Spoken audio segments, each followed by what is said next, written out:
Bismillahirrahmanirrahim. Assalamualaikum warahmatullahi wabarakatuh. Apa kabar anak-anak ustazah semuanya? Semoga tetap dalam keadaan sehat walafiat.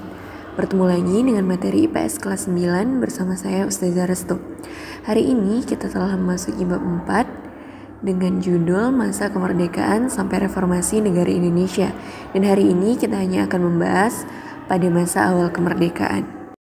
Adapun tujuan pembelajaran dari materi ini adalah 1. Mengidentifikasi perkembangan politik, ekonomi, sosial, dan budaya di Indonesia pada masa kemerdekaan, demokrasi parlementer, demokrasi terpimpin, Orde Baru, dan reformasi.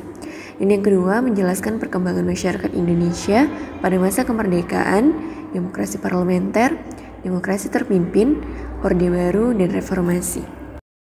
Awal kemerdekaan 1945 sampai 1950. Menjelang akhir tahun 1944, posisi Jepang dalam Perang Asia Pasifik semakin terdesak dikarenakan satu persatu daerah jajahannya telah jatuh ke tangan pasukan sekutu. Nah, pada tanggal 7 September 1944, Perdana Menteri Jenderal Kuniaki Koiso menjanjikan kemerdekaan kepada Indonesia. Kemudian dikemukakan di depan parlemen Jepang untuk menarik simpati Indonesia. Nah, sebagai pembuktiannya, ia mengizinkan pengibaran bendera merah putih di kantor-kantor, tetapi harus berdampingan dengan bendera Jepang. Lalu pada 1 Maret 1945 diumumkannya pembentukan Badan Penyelidik Usaha-Usaha Persiapan Kemerdekaan atau BPUPKI yang terdiri dari 63 orang yang diketuai oleh Dr. Kanjeng Raden Tumenggung Rajiman Widyodiningrat. Nah, dalam aktivitasnya, BPUPKI mengadakan sidang sebanyak 2 kali. Pada sidang pertama dilaksanakan 29 Mei sampai 1 Juni 1945 dan sidang kedua dilaksanakan pada 10 sampai 17 Juli 1945. Pada sidang BPUPKI yang pertama membahas tentang rumusan dasar negara Indonesia Merdeka. Untuk mendapatkan rumusan dasar negara yang benar-benar tepat, maka acara dalam sidang ini adalah mendengarkan pidato dari 3 tokoh utama pergerakan nasional Indonesia, yaitu Mr. Muhammad Yamin, Mr. Supomo, dan Insinyur Soekarno. Gagasan mengenai rumusan 5 sila dasar negara Republik Indonesia yang dikemukakan oleh Insinyur Soekarno pada tanggal 1 Juni 1945 dikenal dengan istilah Pancasila dan ditetapkannya tanggal 1 Juni sebagai hari lahirnya Pancasila. Sampai akhir masa sidang pertama ini belum ditemukan kesepakatan rumusan dasar negara Republik Indonesia yang benar-benar tepat. Maka dibentuklah suatu panitia kecil yang beranggotakan 9 orang, diketuai oleh Insinyur Soekarno yang dinamakan dengan Panitia 9. Tugasnya adalah mengolah usulan dari anggota BPUPKI mengenai dasar negara Republik Indonesia. Pertemuan Panitia 9 menghasilkan rumusan yang disebut dengan Jakarta Charter atau Piagam Jakarta yang disetujui secara bulat dan ditandatangani pada tanggal 22 Juni 1945. Yang pertama, ketuhanan dengan kewajiban menjalankan syariat-syariat Islam bagi para pemeluknya.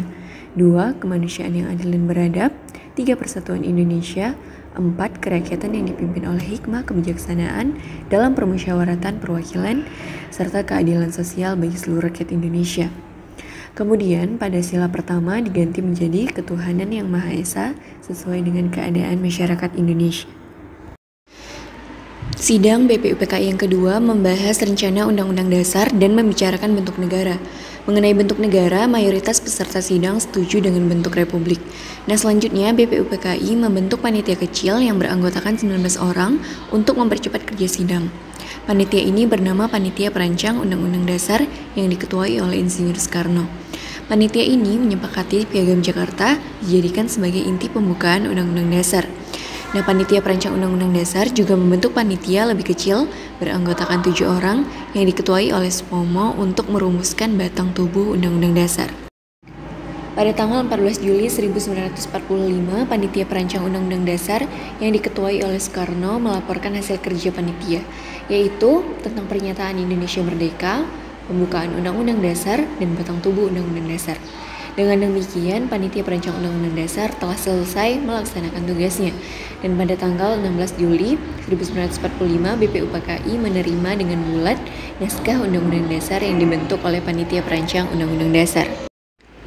Kemudian pada 7 Agustus 1945 BPUPKI dibubarkan karena dianggap telah menyelesaikan tugasnya, yaitu menyusun rancangan Undang-Undang Dasar bagi negara Indonesia, dan tugas utama dari PPKI adalah mempersiapkan segala sesuatu yang berkaitan dengan keperluan pergantian kekuasaan dari pihak Jepang kepada bangsa Indonesia. Nasihat diangkat Mr. Ahmad Subarjo. Pada awal pembentukannya, jumlah anggota terdiri dari 21 orang, kemudian ditambah menjadi 6 orang, sehingga jumlahnya menjadi 27 orang. Peristiwa Rengas Dengklok diawali oleh peristiwa menyerahnya Jepang tanpa syarat kepada pasukan sekutu pada tanggal 14 Agustus 1945. Kemudian diketahui oleh beberapa tokoh pemuda, terutama Sultan Syahrir. Lalu Syahrir dan beberapa tokoh pemuda segera menemui Muhammad Hatta yang saat itu baru datang dari Dalat, Vietnam.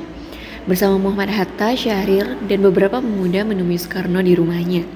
Syahrir mengusulkan Soekarno-Hatta agar secepatnya memproklamasikan kemerdekaan tanpa melalui PPKI, karena sekutu akan menganggap kemerdekaan Indonesia sebagai suatu kemerdekaan hasil pemberian Jepang. Usulan Syahrir tersebut tidak disetujui oleh Soekarno-Hatta. Mereka berpendapat pelaksanaan proklamasi harus melalui PPKI sesuai dengan prosedur maklumat Jepang, yaitu pada tanggal 24 Agustus 1945, dengan alasan bahwa meskipun Jepang telah kalah, namun kekuatan militernya di Indonesia harus diperhitungkan demi menjaga hal-hal yang tidak diinginkan.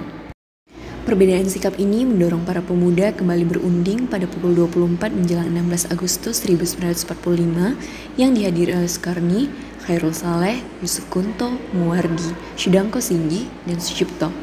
Hasil perundingan itu menyepakati untuk membawa Soekarno-Hatta keluar kota dengan tujuan menjauhkan mereka dari pengaruh Jepang.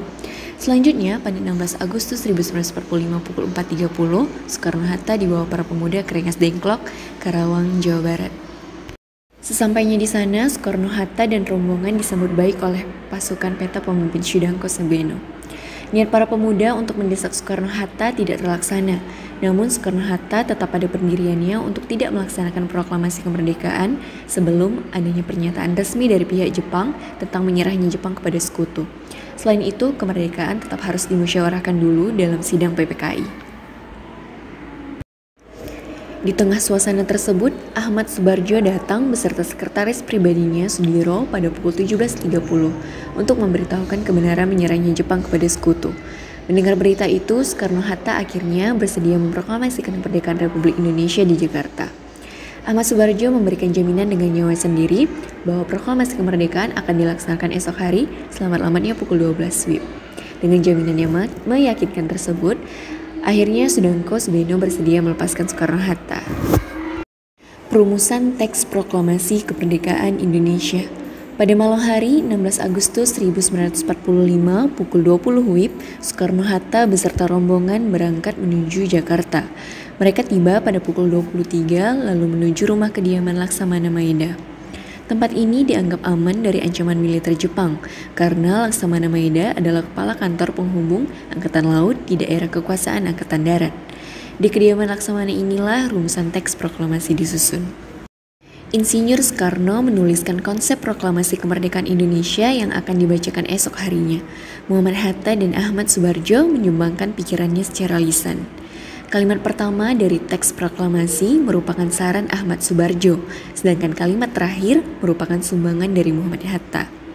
Kalimat pertama berisi pernyataan kehendak bangsa Indonesia untuk merdeka, dan kalimat kedua berisi pernyataan mengenai pemindahan kekuasaan. Pada pukul 4 WIB, Soekarno membacakan hasil rumusan tersebut. Akhirnya seluruh tokoh yang hadir pada saat itu menyetujui secara bulat konsep proklamasi tersebut. Soekarni dari golongan muda mengajukan usul bahwa teks proklamasi tidak perlu ditandatangani oleh semua yang hadir, tetapi cukup oleh Soekarno dan Hatta saja atas nama bangsa Indonesia. Soekarni juga mengusulkan agar Soekarno yang membacakan teks proklamasi tersebut. Usulan dari Soekarni diterima, kemudian Soekarno meminta kepada Sayyidu Melik untuk mengetik naskah proklamasi dengan beberapa perubahan yang telah disetujui. Ada 3 perubahan yang terdapat pada naskah hasil ketikan Sayyidu Melik. yaitu kata tempo diganti menjadi tempo, kata wakil-wakil bangsa Indonesia diganti menjadi atas nama bangsa Indonesia, dan penulisan tanggal yang tertera Jakarta 17/8/05 menjadi Jakarta hari 17 bulan 8 tahun 05. Proklamasi Kemerdekaan 17 Agustus 1945. Sejak pagi tanggal 17 Agustus 1945, persiapan upacara pembacaan proklamasi kemerdekaan dilakukan di Jalan Pegangsaan Timur nomor 56. Halaman rumah Soekarno sudah dipadati oleh massa menjelang pembacaan teks proklamasi. Muwardi memerintahkan kepada Latif untuk menjaga keamanan pelaksanaan upacara. Latif dalam melaksanakan pengamanan dibantu oleh Arifin Abdurrahman untuk mengantisipasi gangguan tentara Jepang. Tepat pukul 10 WIB, upacara proklamasi kemerdekaan Indonesia dimulai. Setelah pidato dan pembacaan proklamasi selesai, kemudian dilakukan pengibaran bendera merah putih oleh Latif dan Suhud. Rakyat yang hadir serempak menyanyikan lagu kebangsaan Indonesia Raya. Upacara proklamasi ditutup oleh sambutan Wali Kota Jakarta, Suwiryo dan Dr. Muwardi pada 10 WIB. Pada 18 Agustus 1945, PPKI bersidang untuk menetapkan Undang-Undang Dasar 1945 serta memilih presiden dan wakil presiden. Kemudian 19 Agustus 1945, PPKI melanjutkan sidangnya untuk menyusun kelengkapan negara seperti kementerian, pembagian wilayah provinsi, membentuk komite nasional, dan membentuk organisasi ketentaraan. Berikut adalah tugas. Tuliskanlah teks proklamasi dan Undang-Undang Dasar 1945 yang telah disahkan. Demikianlah materi yang dapat Ustazah sampaikan. Sampai bertemu di materi selanjutnya. Wassalamualaikum warahmatullahi wabarakatuh.